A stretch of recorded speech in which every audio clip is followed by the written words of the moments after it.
Professor Joe Yates. I'm the Vice-Chancellor of Wrexham University. I just wanted to say a warm welcome to staff, students and the public to the university.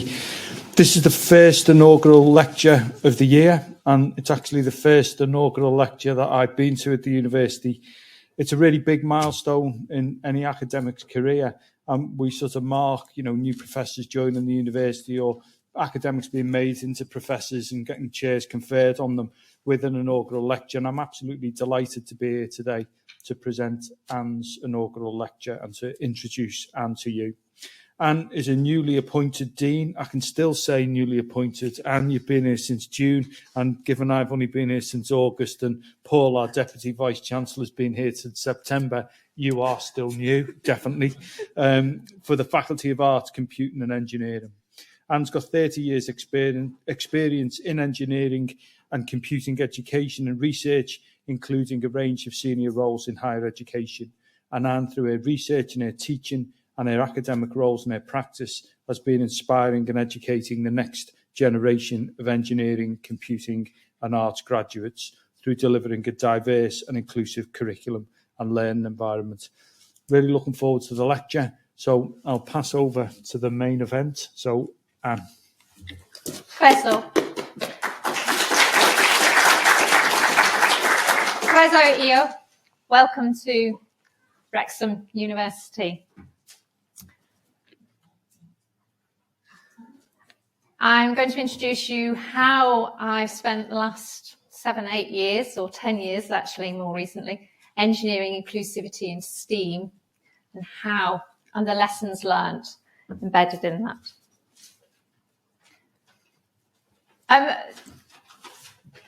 It'll come more apparent that I do apologise for placing this lecture on the 5th of November. We didn't quite remember the 5th of November. This was Gen AI effort of mine, but give you a little bit of an insight of what I'm planning to give you today. So I'm going to introduce you some of the journeys and thank yous of people who've actually contributed to my career so far, and are really important to me. And how that plays the professor of my journey and how people have influenced what I've been doing and that journey into STEAM. So I'm very much embracing the faculties, arts, computing and engineering, and how that is based and how I've created that inclusive environment is actually based on that scholarship and research, my background within that. And that particularly led to some work which I did at my previous institution to here was creating of a brand new engineering facility, engineering technology design, with very much with EDI, equality and diversity inclusion at that heart. And very much those lessons learned going forward and how we'll be addressing working in the Faculty of Arts, Computing, Engineering here. So part of my journey as family and friends, as part of that, two of these young ladies on this right-hand side, one of them I was at nursery with, and the other one joined us in infant 2, so those in New Money J2. Margaret is actually Gillian's mum, and that's her daughter and godmother to Charlie, who are very much part of that. And Charlie went into science because of me. So she grew up with me knowing what I did. I would like to say I've actually failed with that in my own family. One is a medic and one's a historian and legal. So I'm a third generation engineer, and it stopped at me. At the moment, my nephew apparently is going into engineering, but my niece has gone into neuroscience. And these are friends who have constantly nagged me about getting my professorship, and they have been nagging me for about 14 years. And particularly one person threatened he would stop talking to me in the pub if I didn't get on with writing the application. So they've been very much part of that journey, colleagues from work and from home. And we have Helen here today, who's very much been part of that journey. And my family.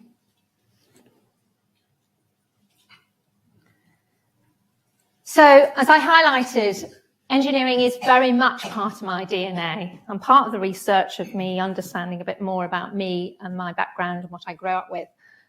Both my grandfathers studied.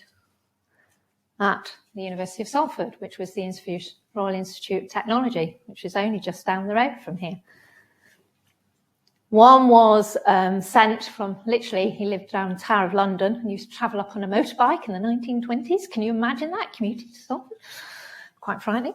But his family ran a biomedical engineering SME firm down in Suffolk.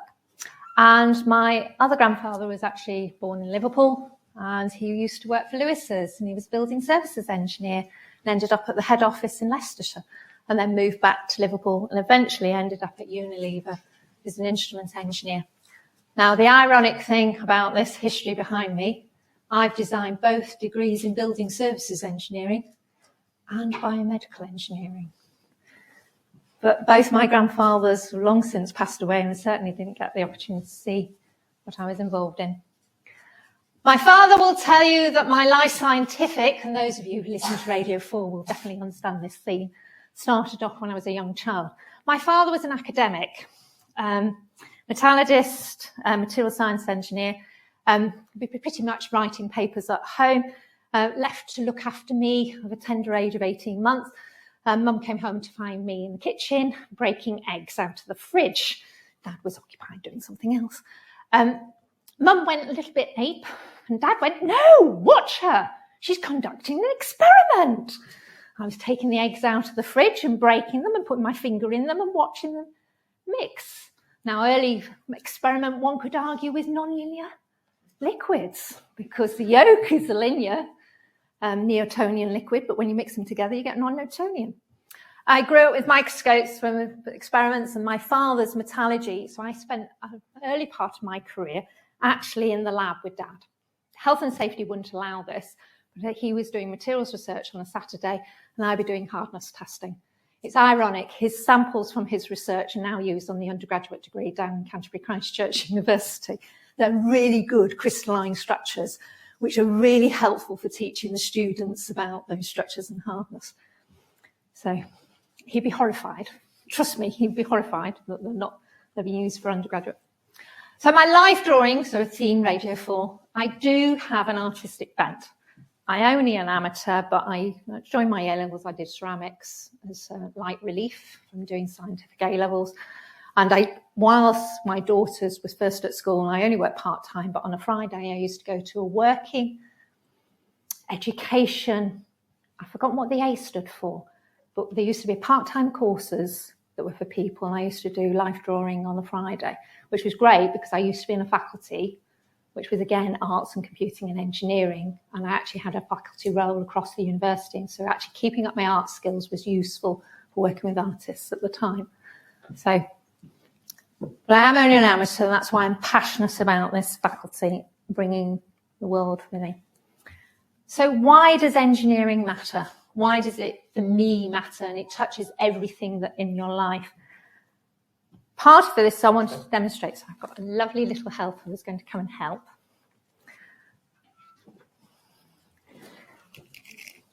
So, you'd be so kind to put the plasticine in there and turn the handle and get a sample coming out the bottom. Go on.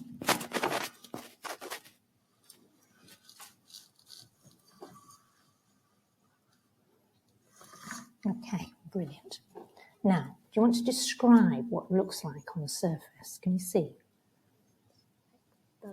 It's bubbly, yes. That's a zipper effect. Now, plasticine has the same plasticity as molten steel. So actually, Cambridge University used plasticine to investigate what's the problem with rolling mills. Now, when you get those bubbling effects, you don't want that on a crust of steel because it's actually hot molten steel in there and it will start cracks. It's going to leak out all over your production line, which is the last thing you want. However, so that's wrong over here for the steel industry. Can you just describe what that looks like, that piece of pasta? It's curved, but in comparison to that one, can you see what the surface is different on that? Can you see how? So that's bubbly and straight and smooth, and that one's quite rough, isn't it? So, do you want to take a seat? Thank you very much. Give her a round of applause. The actual raw ingredients for pasta is pretty much identical. They're both durum wheat. The difference is one's been manufactured using a steel rolling mill, the other one's been using bronze. Bronze is self-lubricating, so it wears, causes a rough surface. You don't want that on a steel mill rolling, but you certainly do want it on pasta. Your better quality pasta is due to engineering, because the rougher the surface, the more sauce it absorbs, and that's why it tastes better. So fundamentally, engineering is at the heart of things. And what I love about it is what can be wrong over here can be so right over here. There isn't wrong or right answers. It's about context. So my journey. This is why I like engineering conversion courses. I didn't do engineering to start with. I did chemistry. I love science. As you saw, eggs experiments that carried on at home.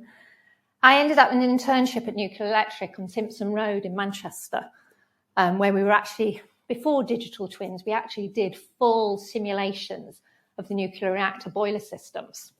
And we worked with control and instrumentation engineers. And I actually really enjoyed working with control engineers, and that led me to doing a master's in control, which led me to Spain on the food production process of a sugar evaporation plant. You'll start seeing some themes about my life and repeats. And then I ended up working in industry. I actually walked on site to Hickson Welsh.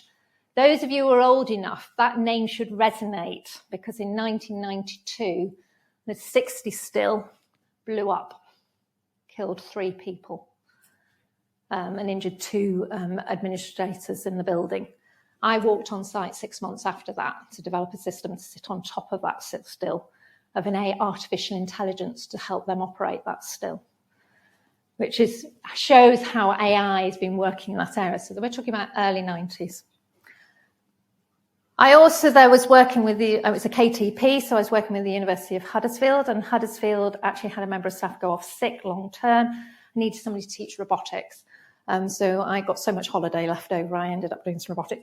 I came home such high of a kite from teaching. My husband went, I don't think you should be having an engineering career in industry. I think you actually should be an academic, which I've been trying to avoid because my father was an academic. So I went back to university, did a PhD in pH control, and then ended up working on a project, again, artificial intelligence. Notice the theme. There's artificial intelligence in my PhD. But I ended up as an engineering academic and was actually placed for 10 years, 14 years in the electrical engineering department. It was not a good fit for me. I actually better off in mechanical and aerospace, which I eventually got and managed that. And that led me down to Canterbury Christ Church to setting up a brand new facility that was more inclusive. And now, of course, I'm here.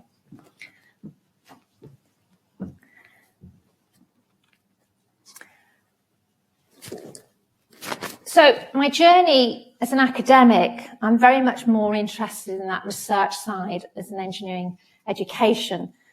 Believe it or not, an awful lot of engineering education is still based on Dewey 1908. And that certainly doesn't fit with Generation Z, and certainly didn't fit with Generation Y or X. So the traditional academic is that of the broadcaster, as you know, which is a very broken communication scheme, where actually I prefer that academic dialogue between student and learning together. So some of that contextualization and interacting there with the student, looking at the surfaces, helps them learn and see that actually context, there is an argument both sides with engineering. But it's actually more into layers. So I'm more into that, increasing that dialogue and conversation. So I've been heavily influenced my career by Cole. Holden and I worked together on assessment and learning at Sheffield Hallam. And more latterly, I've worked on Crawley's Conceive, Design, Implement and Operate, which came out of MIT. But the primary reason why I ended up more in engineering education. Who am I? I'm beyond dyslexic. I'm dyslexic. I spend most of my life trying to find ways and things to get round the hurdle of me struggling with the English language, the written language. I didn't learn to read until I was 7 or 8. I probably was 8. And I actually taught myself to read. I actually gave up. I suddenly realised I was missing something, so I taught myself. But it is a struggle, and I dip in and out of struggling with it. So communication, writing written feedback was a challenge. So hence I ended up working with audio feedback and developing that, and actually internationally renowned for developing the methodologies that we tend to use now for audio feedback and working through that. But we discovered there was lots of happy accidents coming out of it, supporting particularly neurodiverse students. International students were playing back my audio to support their English language learning. Not only were they grasping it for the feedback and the feed forward I was giving them for their engineering, but it was helping them cognitively understand English. So that's what led me into the tech. And then I was a very early adopter of smartphones back in 2007. So my research through that area led through about audio lecture notes. I'm not sure if this is... So the ripple effect from audio lecture notes, because everybody first starts off with audio thinking it's going to be audio lecture notes. Actually, I had very early on interaction with some Australians who were realising if you record an entire lecture for an hour, students weren't accessing it for an hour. They just do 10-minute segments to where they fell asleep. So I realised it needs to be in note form and shorts and documenting it with simple files that they understood. That led to audio feedback, but actually more of a dialogue and working within the lab and recording those conversations. So the conversation feedback, more of a student walking me through their work, particularly when we do research projects. This is an area every academic, doesn't matter what your subject area, when you're doing your dissertation research, record it. They will be so engrossed in your conversation with you and thinking things through, they're not making notes because they're interested in that conversation. They'll walk out that door and forget it. Whereas if you've audio recorded it, they're able to re-listen to it, but it also reconnects them with their thought patterns at that time. So there's a multiple layering of understanding. So that led to the audio notes projects. And so now I don't audio record the conversation. I say to the students, get your phone out. You audio record this. You need this conversation. So I encourage them to make those audio notes, support them doing it. Of course, that led to smartphone technology, and interesting how much that. So the paper that students and I researched did was probably the biggest read paper during COVID, because everybody was trying to understand, because a lot of students were using smart text. They didn't have laptops, so people were accessing that paper to understand what technology they could be using to support those students. As I say, it then led me to really understanding inclusivity. Because the challenge is with smart devices and everybody, not everybody it's accessible to, one from an economic point of view, but also different technology, but also different disabilities. But in engineering, it's only in the last 10 years that engineers have begun to realise how important EDI is. Now, I apologise to the men, but some of you women in the room will know as you were growing up, some of my mums and daughters will often say, only a bloke would design something like this. It's usually something in the kitchen that we're having a frustrating time with. To place it in context, your gas pedal on a car, you have to have a car shoe size greater than a 6. Otherwise, your foot is suspended in the air when you're pressing the gas pedal. The reason why I know this, my mother has a shoe size 4, which is why she does not long distance drive, never has, because you try and long distance drive with your foot suspended in the air. So inclusivity matters. It does create more profit. BA Systems realised this when they realised the RAF came to them and went, do you realise we have female air pilots? Your helmets do not fit for our pilots. So they went away and did a piece of research and realised, well, there's not 3 heads. They worked out there was actually 5 to 7 heads, and they could break into the international market they'd never been able to break into. So it really suddenly started to pay for them. So most companies will see a 26% profit. It's improved health and safety. As I say, start thinking about that gas pedal and the fact that somebody's foot's suspended in the air and the tiredness is you're going to cause accidents. Improve sustainable solutions because you're thinking from a wider perspective. And the reality, around the world, 51% of the population is female. And in London, so this is really contextually important, the global majority, BAME, is 40% BAME. So, you know, mirror image. And apart from that, it's the moral right thing to do. So how do you go about creating a new school in engineering with EDI principles? So it needs to be meaningful STEM research. So the team that I was working with down at Canterbury Christchurch, so the outreach team, the engineers, the academics, and the STEM hub, the research that came out of that was it has to be meaningful STEM outreach activities at every stage of the national curriculum. And I'm talking about from nursery all the way up to Key Stage 5. And if you do that, they will follow a STEM career. Student marketing. I did an audit of all different engineering websites. The most interesting one was how many, it was ever spotting a female on the page. Mainly white males teaching, white males actually doing the activities on the page. We know from recruitment of staff, mirror image matters. So if we know that from recruiting staff, and that research came out of Delft, why are we not applying it to our web pages for recruitment of our students, reflecting the image of what we want to achieve? So we did. So the very first year of operation of chemical engineering, we had 10 female students and 2 male. Equally, we know from marketing for recruiting of staff, language matters. So this again, there's some really interesting gender language papers out there about HR recruitment.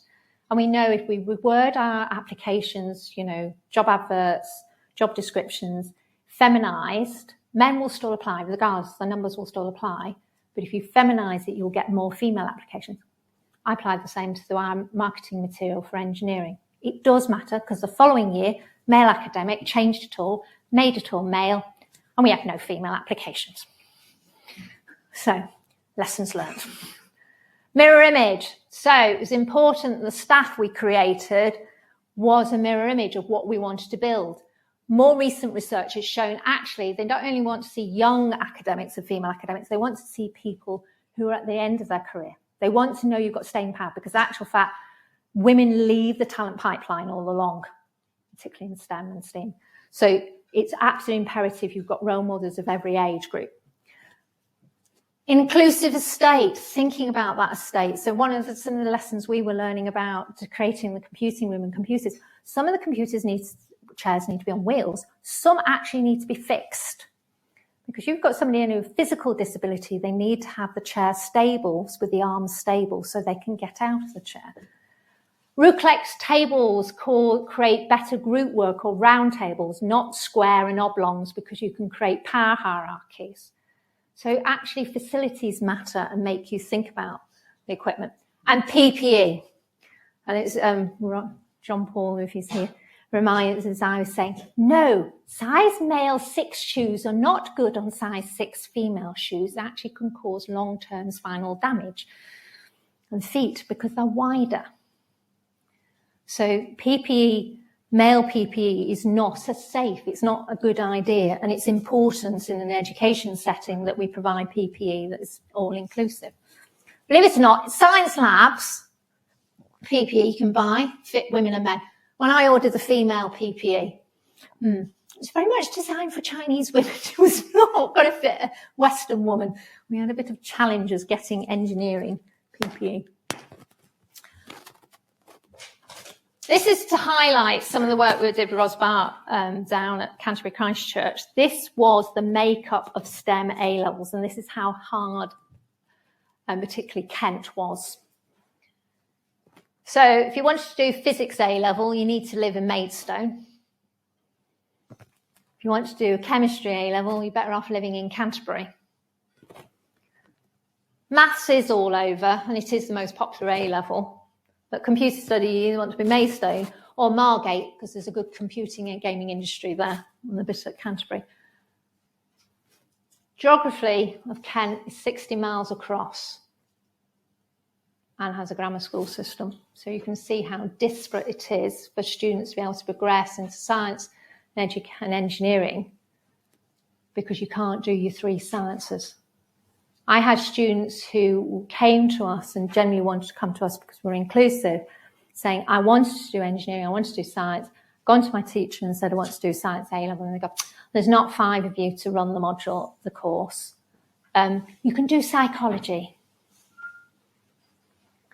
So they were on the fact, John very much wants to engineer and do the foundation year.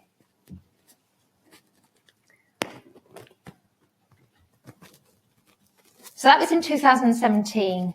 So these are the A-level results changes. So meaningful outreach was going on in all those schools. And we changed the narrative. Because when I first went down in 2017, Ros pulled up some work on the UCAS, and we know 80 people students had applied to do engineering nationally, but only 10 had got places because they got the wrong educational experience. And as you can see, the narrative is up. Maths was up. Females have gone up literally in computer science and physics. But that meaningful outreach makes a difference. Now, believe it or not, I also analysed nationally the numbers. So the government would say STEM is up because it's in percentages, but when you look at the real numbers terms, the uptake of STEM A-levels nationally in the UK is down. The only county going up was Kent. There's a lot of work due to the team. And we've got those equal challenges now here in Wales. And you can see how bipolar it is between what subjects females study and what males study here in Wales. So biology is very female orientated and popular. Maths is very popular here in Wales, which is really unusual because maths is actually in England is getting pretty equal between male and female now. It's the most popular A-level. So there's opportunities to change the narrative.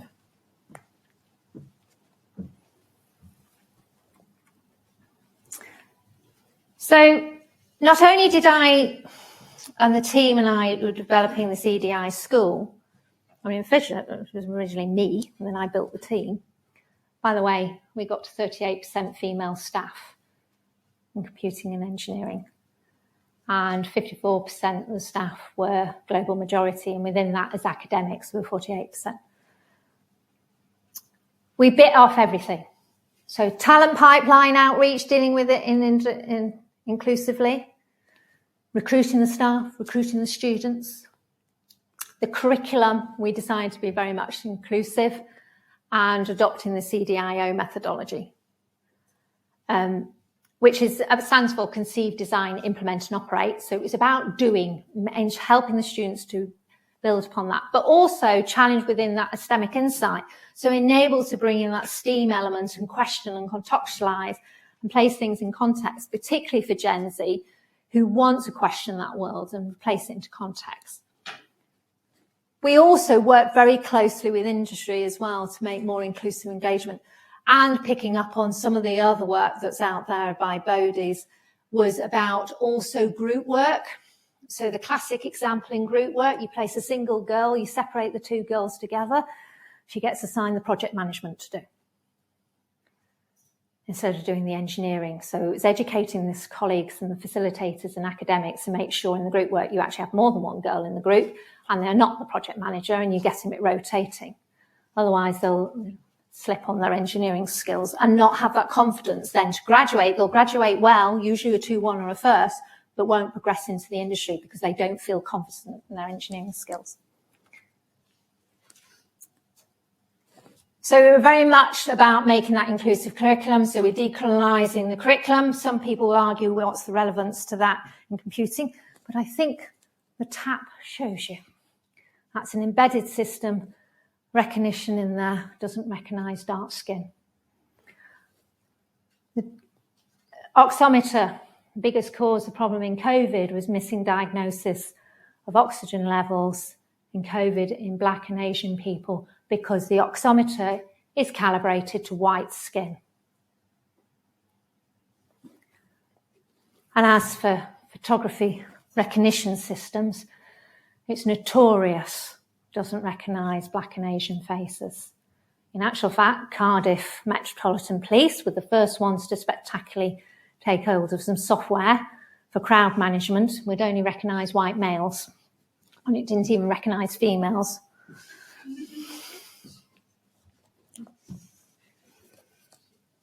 So it's important, and that we embed that in the teaching and in supporting that, and recognising about digital resources. So I talk about my EDI into digital tech. Some of the last projects I've been doing is with virtual reality. So the first project, we know that the female's IPD, interpleural distance between your nose and the centre of your eye, and this distance here is smaller in women. So virtual reality headsets actually don't necessarily work for women. In actual fact, there's one group of people, virtual headsets really don't work. And that's Chinese women with glasses, and they suffer from chronic virtual reality sickness when they put on the headsets. So we were looking at that. But also they're not inclusive. The more recent project with the deaf students. So they are working with accessibility software. Text will pick up somebody speaking and they'll move the head and see the text, but it won't pick up music. It won't tell them or describe the music. Or if somebody's moving around, the crunching on the ground of somebody moving about. So they're not getting a full experience. So there's a long way to go about accessibility of any digital tech. Oh, by the way, the conclusion for the virtual reality headset, no, there is not a single headset out there that will work for everybody. You're better off purchasing in education every headset and having a cluster of every one. So my journeys of lessons learned and the scholarship research. Mirror image matters, but at every stage. Language matters and how we use that language, and probably more feminizing of it. Engineering language itself is very masculine in the way we describe things.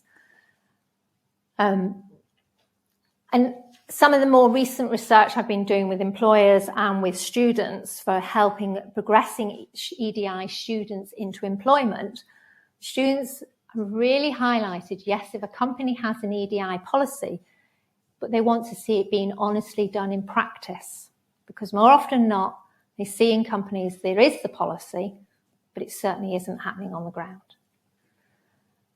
Think about good design. Think about that neurodiversity. Think about, how they will interact with that technology. Think about global majority, and then being able to use gender. So physiology and physicality is different. There's only 3 decent research papers about talking about the physiology of women's upper body strength. It's 40% less than a man's. So, think about your Ferrari with its very nice heavy gearbox, or a certain Vantage, which is at home, which I don't drive because I get a splitting headache because the gearbox is too heavy. So think about that physical disability. I've never forgotten at Hallam, walking into a corridor. We had 2 ways of going somewhere, but there was either you went up steps or you went a flat route. I went into this corridor and there was a fluid-eye victim in a chair and she couldn't go anywhere because somebody had put the access button to open the door at light height.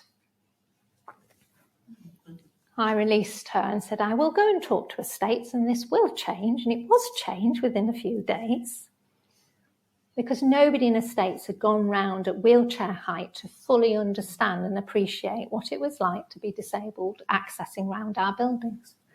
And this was after the law had changed as well, so I was well and truly cheesed off.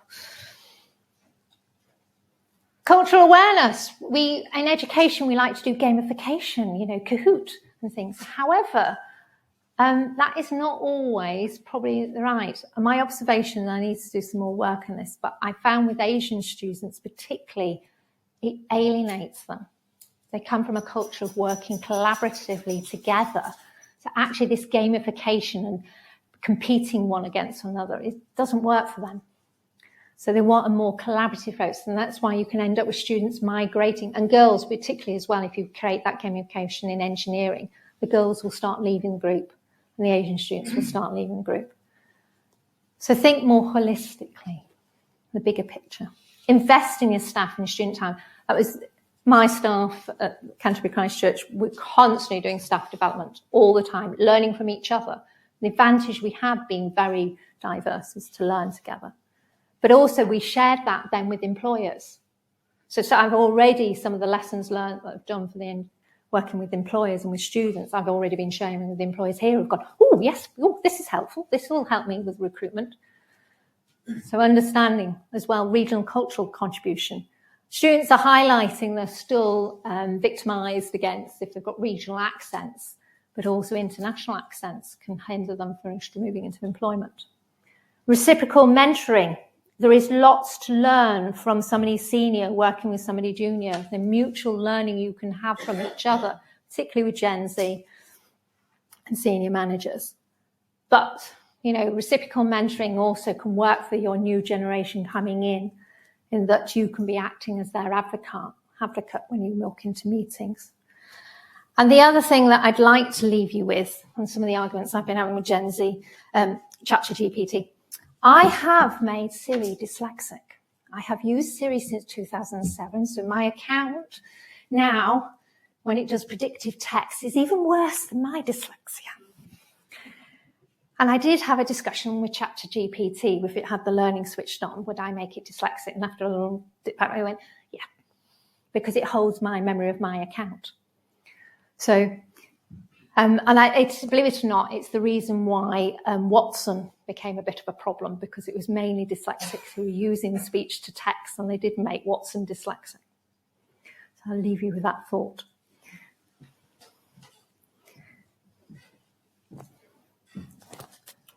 So do feel free to ask any questions.